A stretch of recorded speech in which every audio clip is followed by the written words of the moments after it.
Cảm mang ngày na bia thu phil về la anh tin chuan min lâu chang về mò mà sẽ min đón về ya na môi xì đâu châu ruộng lâu lên in nó hel xia về thu lâu đi trái rong hầu mấy mày tung tóc đi anh tâm gió có ra và gió lấy đi cha mềm nia sắc mê la nhìn là har đón ngay chuyên mít lên môi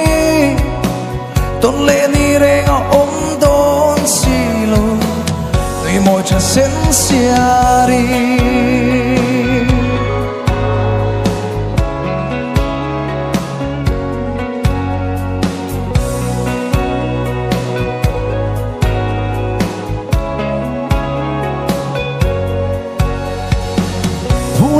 trái rong hầu mấy mây tung tóc đi ăn tâm gió có ra và gió lấy đi cha mềm đi sắc mê la nhìn là har đó nghe chuyện mịt lên môi tôn lên đi re ngõ ôm đón xì lô tùy môi cho sen